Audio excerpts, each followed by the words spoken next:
밀정 사태를 맞이하여 세 분의 전문가를 모시고 입체적으로 이 사안을 좀 파악해 보려고 하는데, 우선 동북아 역사재단, 국사편찬위원회, 한국학중앙연구원, 여기를 3대 역사기관이라고 하더라고요. 전부 뉴라이트 계열 인사가 점령했다라고 하죠. 각각 역할이 어떤 겁니까? 국사편찬위원회는 이제 국사교과서를 비롯해서 국사에 관한 전반적인 것을 이제 관장하는 기관이에요. 교과서가 그럼 여기서 그렇죠. 결국은 그에 관련된 자료 또는 이제 그에 관련된 지침 이런 것들이 거기서 만들어지죠. 근데 교과서를 자기들 원하는 대로 만들고 싶은 예, 거야. 네. 두 번째로는 이제 한국학중앙연구원은 처음에는 이제 이게 박정희 시대 정신문화연구원으로 만들어졌어요. 그랬다가 한국사, 한국민속, 한국철학 등 한국학 전반을 다루는 기관이 되면서 한국사를 주로 이제 외국에도 알리고 독도 문제라든가 아하. 이런 것들을 외국에 알리는 데 굉장히 중요한 역할들을 해왔죠. 외국을 상대할 때. 네, 그래서 동북아 역사재단은 노무현 정권 때 만들어졌는데 노무현 정권이 내세웠던 것이 동북아 균형제라는 제론이었어요. 그랬죠. 그리고 동북아 한중일 각각의 이제 관계를 좀 강화하면서 저기 영내 협력 체제를 구축하자 있었죠, 그런 이야기가. 정책 목표를 세웠었는데 한중일의 관계를 가름하는 게 다 역사 문제였어요. 그랬죠. 일본과는 독도 문제, 역사 교과서 문제가 걸려 있었고 중국과는 동북공정 문제가 걸려 있었죠. 이 문제에 대해서 한국 외교부 관리들이 할 말을 좀 만들어줘야 되겠다. 아하. 외교부 관리들이 뭘 역사를 알아야 거기서 대응을 할 거 아닙니까? 그래서 그 외교부 산하기관으로 이제 동북아에서 한국의 이제 외교적 발언권들을 뒷받침할 수 있을 만한 역사 해석이 서로 부딪힐 때 그렇죠. 우리 말이 맞아. 저쪽에서 예컨대 독도를 주장한다면 영국권이 독도가 역사적으로 왜 우리 거냐라는 걸 외교부 관리들이 얘기할 수 있어야 되잖아요. 그렇지. 그걸 위해서 이제 만들었는데 문제는 여기서 연구비가 나가요. 이 기관에서 연구비를 지원해서 민간 학자들한테 연구를 할 수 있도록 해주는 거죠. 관련 연구를. 그러니까 이제 이 3대 기관을 장악했다고 하는 것은 앞으로 민간 연구도 뉴라이트 연구만 할 수 있게 하겠다는 거예요. 한 3년 이런 식의 이제 뉴라이트 관련 연구 성과가 쏟아져 나오게끔 연구비가 그렇게 지원이 되니까 독도가 누구네 땅입니까? 제가 물어봤어요. 챗GPT한테. 독도는 한국 땅입니다. 다케시마는 어디 땅입니까? 다케시마는 일본이 독도를 부르는 이름인데 그래도 다케시마도 한국 땅입니다. 지금은 이렇게 대답해요. 왜냐면 이게 이제 모든 인터넷에 써돌아다니는 얘기들을 모아서 종합하는 게 챗GPT가 하는 짓이니까 3년 후에는 대답이 바뀔 가능성이 커요. 이런 자료들이 계속 쏟아질 테니까. 그렇죠. 이런 얘기들이 계속 쏟아져 나올 테니까 그러려고 하는 건데 기가 막힌 상황들이 이런 거예요. 지금 독립기념관장은 본인이 뉴라이트 아니라고 그러는데 왜 그러냐면 뉴라이트에서도 잘 모르는 사람이에요. 역사학자들은 이분을 듣보잡이라고 표현한다면서요. 저는 뭐 한국사니까 한국사 전공자들 대강 다 알거든요. 워낙 바닥이 좁으니까. 근데 알고 봤더니 중국 송나라 시대를 연구했던 분이라고 하더라고요. 중국 송나라요? 예. 중국 송나라 연구했던 분이 독립기념관장이 된 거예요. 동북아 역사재단 이사장은 서양사 전공자예요. 그리고 이제 한국학중앙연구원장은 이게 이제 한국철학, 한국사 이런 걸 다루는 영역인데 경제학자가 됐어요. 그 기관들의 연구 자체는 중요하지 않아요. 그 기관에서 나가는 돈이 문제고 그 돈이 어디로 흘러 들어가는가가 문제인 거죠. 그러려고 그 자리에 사람들을 보낸 거구나. 해석만이 아니라 거기서 뿌리는 돈들이 있고 정부 돈을 가지고 뉴라이트 역사 연구 성과들을 본격적으로 양산하려는 게 목표인 거죠. 애들이 어릴 때부터 그걸로 배우면 그게 맞는 건 줄 알겠지. 그렇게 만들고 싶은 거 아니에요. 예, 그렇죠. 제가 이제 김태용 선생님한테 궁금한 것은 평균적인 한국인은 이런 주장을 하는 걸 들으면 일제가 쌀을 수탈한 게 아니야? 수출한 거지 우리가. 이런 얘기를 들으면 미친 새끼 아니야? 깊은 고민 없이 바로 즉각적으로 나오잖아요. 특별히 민족주의에 경도된 사람이 아니더라도 또는 뭐 비분관계 애국지사 그런 스타일이 아니더라도 얘 뭐야 얘 무슨 어디서 굴러먹다가 여기 와서 친일파 얘기를 하는 거야. 이게 상식적인 반응이거든요. 근데 대체 이런 사람들은 어떤 심리로 이런 주장을 하냐 이거예요. 사실 미국이 한국과 일본 간의 군사동맹, 한일 군사동맹을 만들려고 했던 것은 오래됐습니다. 안 풀리는 문제가 한국인들의 반일 감정이었어요. 이 역사가 있으니까. 예, 그러면 미국 정부 쪽에서는 미국의 학자들한테 물어봤을 거 아니에요? 심리학자 같은 사람들 특히. 야, 왜 도대체 한국인들은 일본을 저렇게 싫어하니? 그랬을 때 미국 학자 중에 선스타인이라고 아주 유명한 사람입니다. 베스트셀러를 여러 차례 터뜨린 우리나라에도 몇 권이 번역되어 있는데요.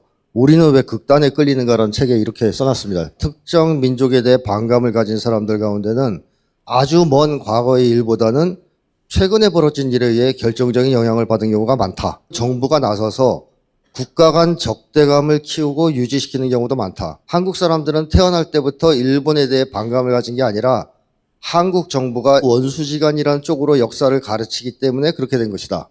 여기서 이제 원래 원문은 북한인데요. 한국어로 바꿔도 내용에는 전혀 차이가 없습니다. 자, 미국 사람들이 왜 한국인들이 반일 감정을 가지냐를 어떻게 이해하냐면 과거의 역사 때문이 아니라 한국 정부가 편향된 정보를 가지고 교육을 했기 때문이라 이렇게 보고 있는 거예요. 그 일본식 해석인데 진짜? 맞습니다. 원래 미국의 인지주의 심리학자들은 정보를 지배하면 인간을 지배할 수 있다고 믿습니다. 그러니까 한국에서 반일 감정을 없애려면 어떻게 해야 되느냐? 정보를 바꿔야 된다. 그런데 이런 짓을 한국에 살 수 있는 미친놈들은 뉴라이트밖에 없거든요. 네. 그러다 보니까 윤석열이 뉴라이트를 사방에 전진 배치하는 겁니다. 머리를 세탁하려고. 그렇게 해야 한일 군사동맹을 빨리 만들고 미국이 시키는 일을 할 수 있지 않겠습니까? 이렇게 굳게 믿는 미국의 학자들이 있고 그걸 충실히 받아서 실천에 옮기고 있는 뉴라이트들이 있다. 소장님은 이 일은 누군가의 기획에 의해서 그렇습니다. 차근차근 진행되는 일이고 네. 그런 사람들의 사고방식은 이런 식으로 인식을 싹 바꿔버릴 수 있기 때문에 그 관점은 일본하고 한국하고 힘을 합쳐가지고 중국을 상대하고 러시아를 상대하고 그렇죠. 그렇게 군사적으로 뭉쳐야 되는데 그게 안 되니까 예. 그 역사 문제를 없애버리기 위해서 그렇죠. 예. 그걸 수행할 사람들을 찾고 예. 일본도 일본 국의 역사를 세탁하기 위해서 그런 사람들이 필요하고 그 미국과 일본이 그걸 원하니까 여기서부터 출발하는 기획일 것이다? 맞습니다. 그러니까 이게 우연적인 사건이 아니고 계획된 사건이고 한일 군사동맹을 하고 아시아판 나토 만들고 유럽 나토랑 합쳐서 나토의 세계화를 이루려고 하는데 그런 기획이 있을 수도 있다. 근데 그거를 받아들여서 수행하는 뉴라이트는 왜 이러냐는 거죠. 뉴라이트들은요, 제가 가장 중요한 특징을 광신적 사대주의라고 봅니다. 제가 붙인 이름인데 전통적 사대주의. 이 사람들은 개인의 이익에 따라서 사대하는 대상을 바꿔요. 예를 들면 이완용 같은 놈이 원래는 친러판이었습니까? 그러다가 러일 전쟁에서 일본이 이기니까 일본으로 갈아탑니다. 또 한국의 친일파들이 해방 이후 미국이 일본을 꺾자 바로 친미파로 갈아타죠. 그러니까 이 사람들은 개인의 이익, 부귀영화, 뭐 호의호식 이런 걸 위해서 눈치를 잘 보다가 이기는 쪽을 선택해요. 예.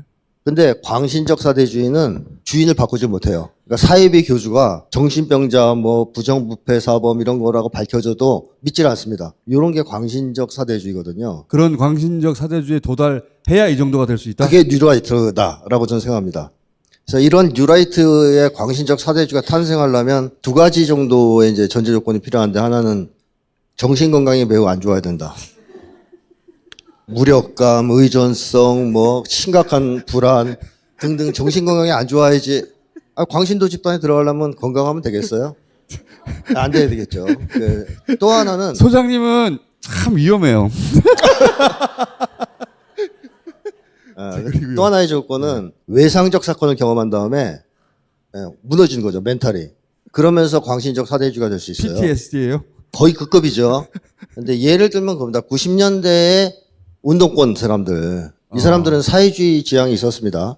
근데 사회주의 진영이 다 무너지고 미국의 1급 패권 시대가 시작되고 각 자본주의 나라의 진보 운동이 괴멸되기 시작하자 멘탈이 붕괴됩니다. 우리가 여태까지 살아온 인생은 완전히 세대네. 그러면서 정체성 혼란, 뭐 정신적 공황 이런 거에 빠지면서 광신적 사대주의가 된 사람들이 있어요. 90년대를 거치면서 이런 사람들이 한국 사회에서 만들어지기 시작했고 또 이런 사람들을 필요로 하는 시대가 열리면서 뉴라이트 집단이 등장한 겁니다. 우리 김태형 소장님하고는 조금 견해가 다른데 1990년에 이제 노태우, 김종필, 김영삼이 합당하면서 당 이름을 민자당이라고 했어요. 일본 자민당 이름을 앞뒤만 바꾼 거죠. 그리고 자민당처럼 영구 집권을 꿈꿨어요.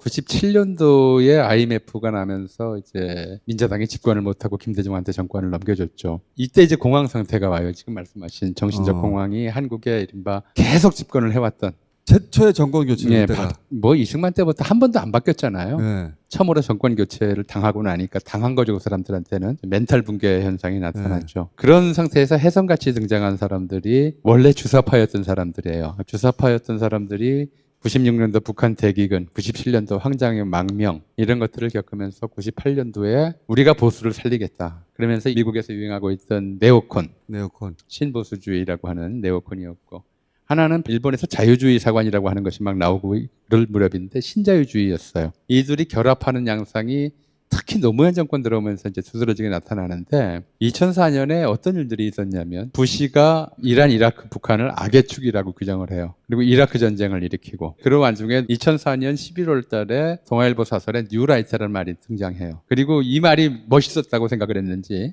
온갖 반노무현 정파들이 다 뉴라이트라는 이름을 쓰기 시작해요. 뉴라이트의 핵심 사상은 기회주의, 이기주의, 물질주의가 인간 본성 진화의 최종 단계라고 믿는 사람들이에요. 그러다 보니까 기회주의, 이기주의, 물질주의를 체화했던 친일파들이 멋진 사람으로 보이고. 뉴라이트라는 게 예. 그 출발이 친일이 아니라 그렇죠.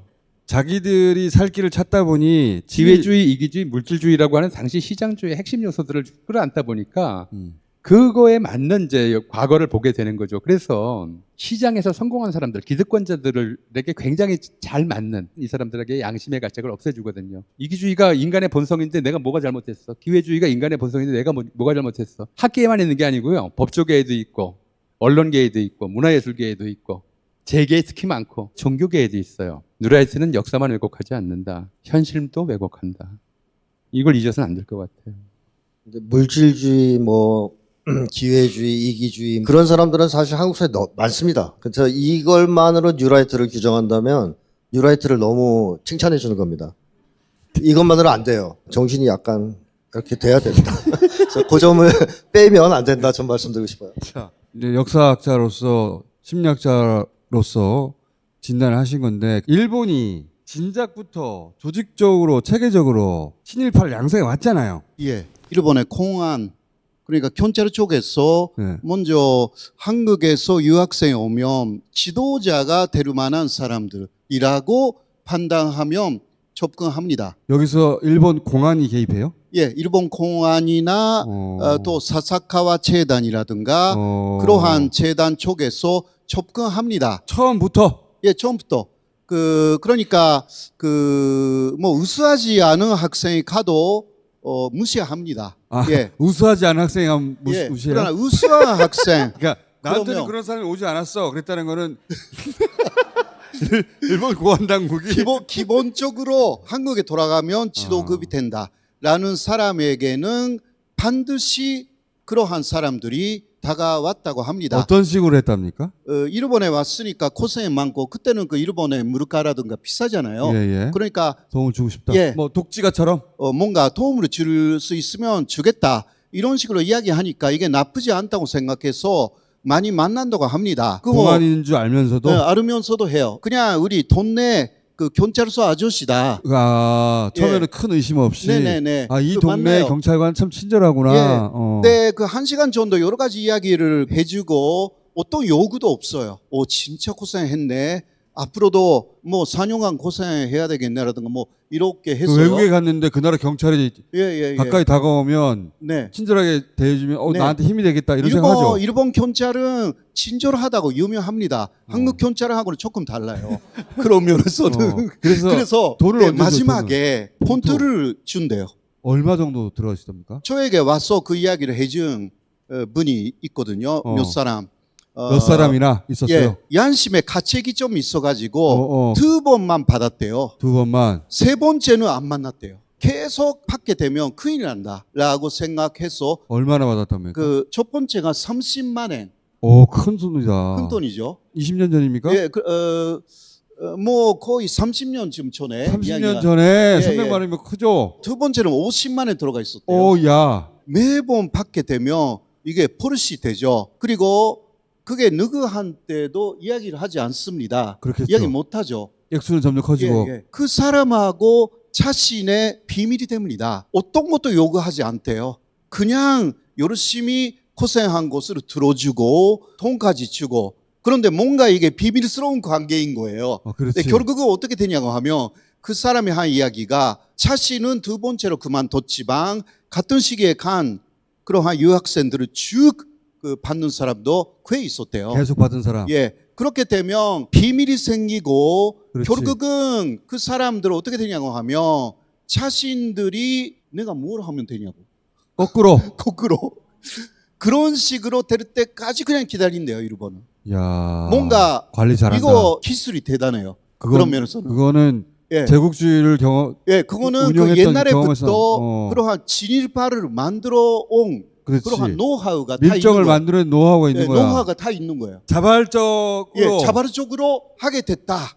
그러니까 뭐 가스라이팅 당했다. 결국은 제가 뭐 도와드릴 일은 없겠냐 예. 이런 말이 나올 때까지 네, 기다려준다. 지도급 진일파를 만드는 하나의 방법이고 일반 진일파를 만드는 방법도 있어요. 아, 요거는 예.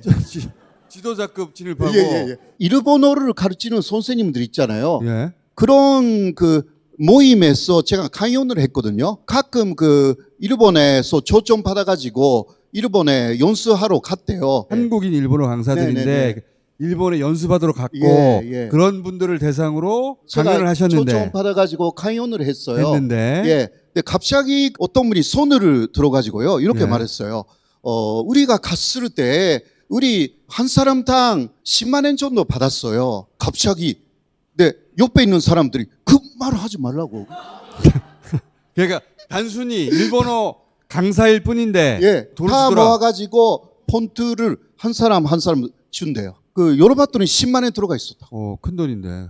그죠. 그냥 생긴 돈으로 예. 큰 돈이죠. 네, 예. 이거 받아도 됩니까? 했는데 일본에 그거는 그 교육부 쪽에 사람들인데 떠나신 지가 오래돼가지고 문부서? 문부과학성 문부서. 예, 예, 네. 문부과학성 거기서 나온 사람이 그냥 받으시라고. 아무 요구사항이 없다고. 요구사항 없어요. 하나도. 마찬가지 방식이네요. 마찬가지예요. 그렇게 돈을 받으면 적어도 한국 안에서 일본에 대해서 나쁜 이야기를 하지 않게 되는 거예요. 왠지 꺼려지게 되는 거지. 내가 예, 돈을 예, 받았으니까. 마음이 그렇게 된대요. 그 500까지 받은 사람은 그다음에 얼마나 커진지 모르겠는데 그렇죠, 그렇죠. 계속 받는다는 거 아니에요? 예. 그런 분들은 한국의 정부의 단체에 들어가도 일본 관계 쪽에서 불러요. 불러요? 불러요. 일본으로? 예, 일본에서 부른대요. 그러니까 1년에 뭐 20번, 30번 다녀와요. 비용도 다 대주고 물론. 예. 그리고 뭐 좋은 호텔에 묵게 해주고. 네. 그때 그 어떤 사람들이 쫙 있어가지고 질문을 하는 거예요. 그 사람이. 그런 사람 불러가지고 예. 가면은 뭐 여러 가지 질문을 하는 거예요. 한 사람에 대해서. 한 사람이니까 다르기 쉽잖아요. 그런 예. 급들은 예. 자주 부르는데 네네. 그럴 때면 여러 사람이 와서 여러 가지 질문을 한다. 예. 그리고 좋은 대우 해주고 돈 주고 얼마나 치르지는 모르겠어요. 그 사람들하고는 이미 수십 년의 관계가 된 예. 거죠, 그죠? 그리고 다 녹음한대요. 야, 나중에 알았대요. 나중에 그래 녹음하니까 이게 배신도 못해. 그렇게 키워진 사람으로 의심될 만한 사람이 지금 눈에 많이 띄죠, 지금. 윤석열 제가 정부에. 알고 있는 사람이 있지만 말을 못해요.